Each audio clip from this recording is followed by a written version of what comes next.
Hi, I'm Greg Anderson, and I worked as a stand-in on this series, Promised Land. Right now, this is the first episode we shot after the pilot episode, but it was not the first episode that was broadcast. I'll talk about that in a moment, but you'll notice in this scene, right now, the pavement is completely dry, but oh, wait a minute, it's completely wet over there in the background now. There's a little cloudburst there. This was the middle of July of 1996 when we shot this episode. So, little cloud burst that morning, but we were under the cover of this kind of gas station, pergola or whatever you want to call that. And all right, so the episode, if you look at the story points of this episode, it definitely plays as the very first little adventure that the family has after they meet Tess the Angel. Oh, semi-dry pavement there. But the third episode we did after the pilot, the network and producers, they all decided that one really kind of captured the essence of what the show was all about, the series was all about. So they decided to air the third one as the first episode. There are elements of this one being the first episode where they're kind of still getting to know a little bit about the characters. And so to air them out of order made this episode just a little bit weird for the overall storyline. Okay, so anyway, the whole point here is they're supposedly on their way to Denver to try to meet up with Uncle Joe or Brother Joe. And here, Russell sees a local minister and decides, I got to go talk to this guy because I'm looking for a way to help. The angels told me I'm supposed to be out on the road helping. And he says, but, here I've been on the road for a little bit and I haven't seen so much as a flat tire. How am I supposed to help anyone?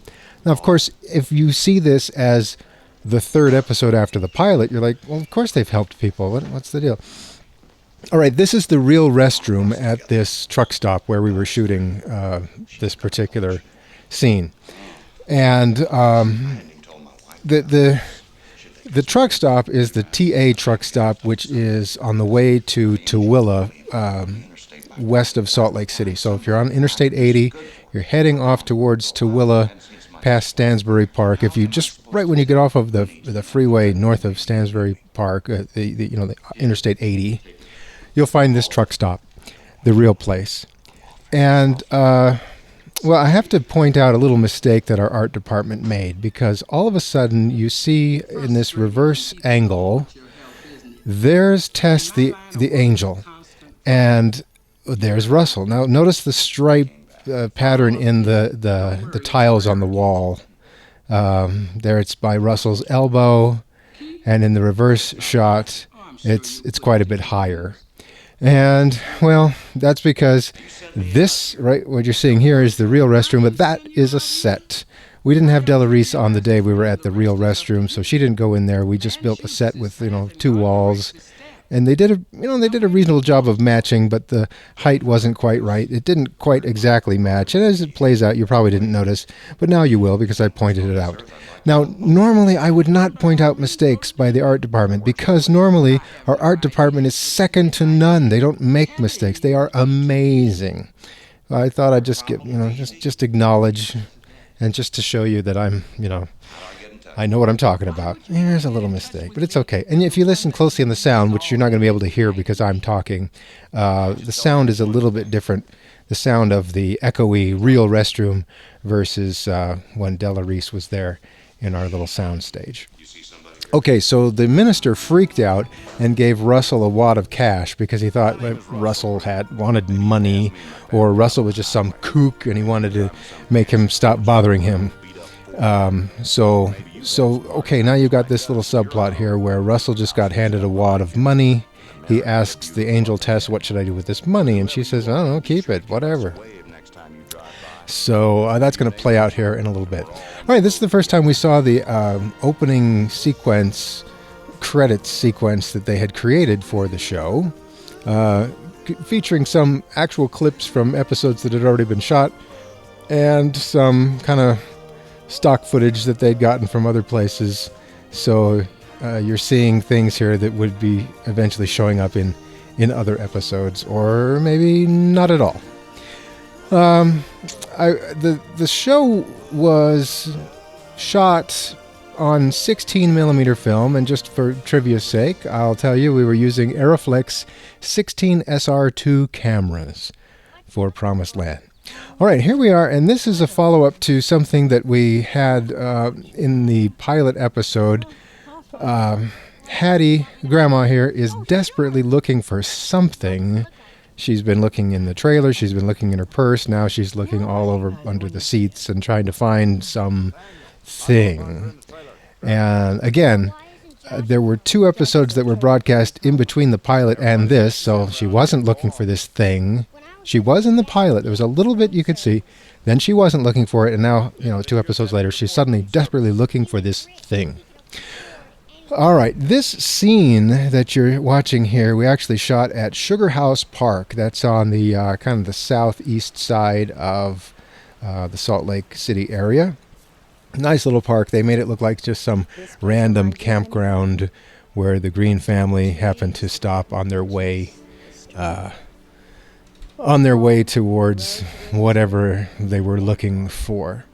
In this, they're looking for Brother Joe, and they think he's gone to Denver. So we are supposedly, in this scene, we're somewhere between Chicory Creek, Kentucky, and Denver.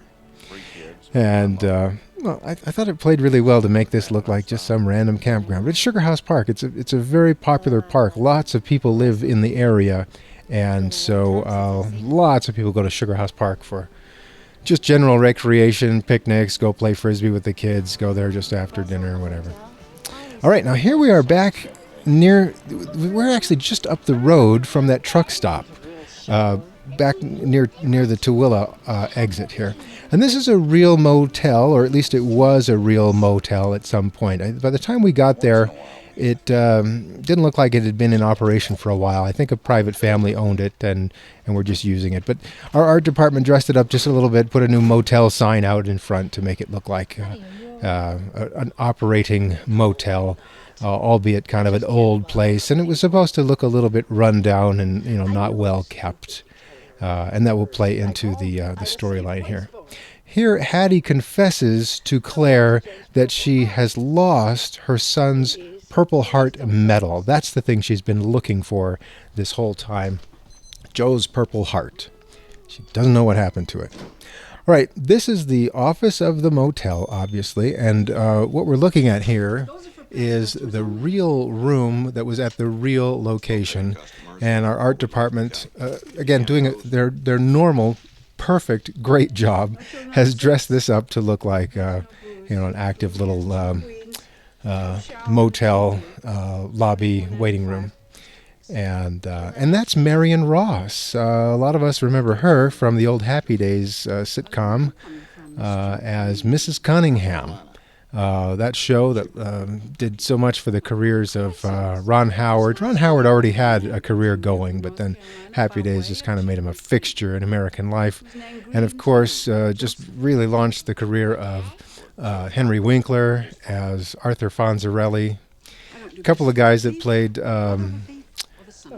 Richie Cunningham's friends were Anson Williams and the other guy, I'm sorry, I forget his name. The character is Ralph Mouth. Anyway, those 2 actors have actually gone on to become directors. They direct a lot of television and stuff. So Anson Williams was one actor, and Donnie Most, I think, was the other actor's name.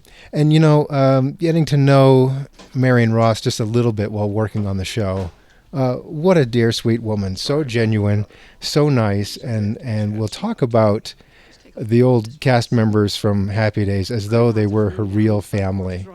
Not that she's delusional or something, just that's how close they were. That's how much they're fond of each other and how well they got along.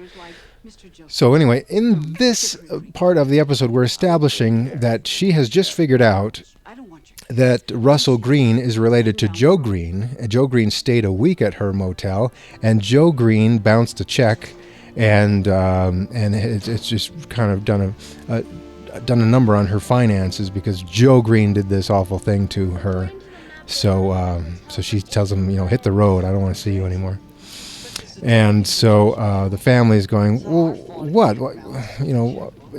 If Joe has problems, why do we have to suffer for it? And Nathaniel gets quite defiant and says, well, my dad didn't do anything wrong. He works for the CIA. He's a spy. He can do whatever he wants. At which point, Claire and Russell decide that we better stop and teach Nathaniel a lesson. Let's not put up with this kind of thinking that you can just do whatever you want and not pay your bills. And so he's asking a few questions to Nathaniel to establish, how did your father really behave when you guys were out doing things together? Something I want to point out here, our script supervisor on this episode, I believe, was Kelly Lookenland, and Kelly was script supervisor on Touched by an Angel a lot of the time. She came and worked on this episode with us, and one thing that she was kind of adamant about as we were establishing who these characters were and what they were like, she wanted to make sure that for continuity's sake, and also just to be good citizens, we would show that these guys always wear seat belts. So we established that from the beginning. And I can see where, of course, for her job as a script supervisor, she wants to monitor continuity. So it's like, hey, let's make sure everyone's wearing seat belts. On the other hand, it was a good idea to show that these are good people. They do the right thing. They wear seat belts. Because I think that's probably required by law anyway in most states, if not all of them. All right, the art department made a little bit of a breakaway piece of the porch here so that Russell Greene could tear it up as part of the plot line, one of the plot points of the story. He's decided that he's going to try and help out and maybe make up a little bit for his brother's bad behavior by helping to fix the joint up. He can see where this woman, played by Marion Ross, has run into some bad times, and that's why her motel's kind of run down. So the Greene family, with nothing else to do, is going to go ahead and help her fix the place up, starting with this little demolition work.